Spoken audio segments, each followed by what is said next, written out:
Welcome to Being at Home with George. I'm excited to be here, and let's begin the way we always begin by saying yes to life, embracing whatever comes up, generating a hope, and making wise choices because of that. So what I'd like to talk about today is about a week ago or so, I gave a talk at the Cambridge Insight Meditation Center. And the talk was about open mind, open heart. Wisdom begins in wonder, I believe is the title of it. And the whole idea was going back, reflecting on past experience. When I first got clean 40 years ago, one of the books that really helped me a lot was called The Road Less Traveled by M. Scott Peck. And he begins the book by saying life is difficult. And so I talked about that and talked about how important it is to have an open mind, an open heart, to embrace that difficulty, what we talk about here. And so for me, that is what I did. When I say, well, what's a good example of that? Well, when I got out of the detox 40 years ago, I discovered I had chronic pain. And so I got into this process called stress management, which really taught me about changing my lifestyle, changing how I interpret things, and taking a more active role. It's a lifestyle change that said the body and mind are connected, and that the best way forward is an internal locus control. In other words, what I like to call self-awareness and self-regulation to get to self-mastery.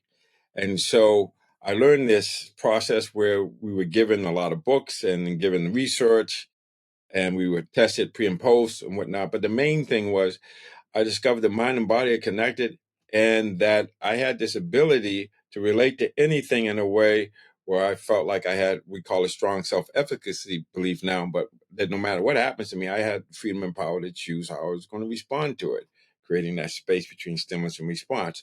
So we talked about the 3 C's, and the 3 C's are challenge, commitment, and control. And so what does that mean? So that means that I learned how to see everything as a challenge. So to see my chronic pain as a challenge, and that pain as a motivator. That's my interpretation of it.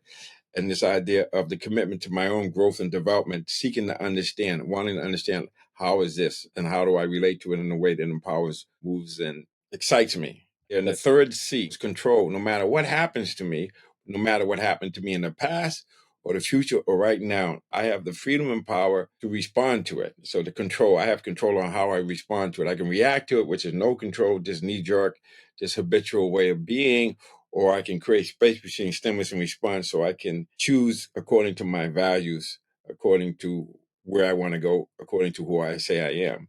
And so learning those 3 things have been really tremendously powerful for me, because it gave me this freedom to just continue to learn and grow and develop.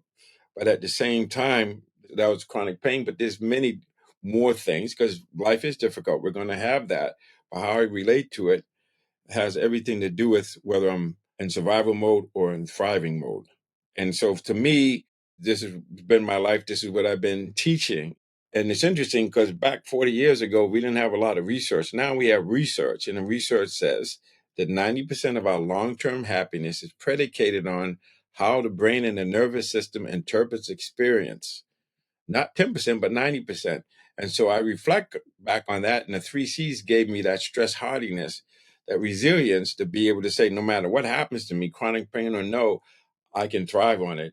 Pain is motivator, and I can use it and change it from being a roadblock into a stepping stone.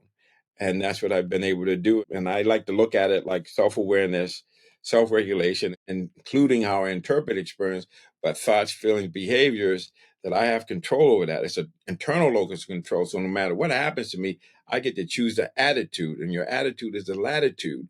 And this is what Viktor Frankl says: when you find meaning in suffering, it ceases to be suffering. So when I ask myself, like in the growth mode, the growth mindset, what's the lesson?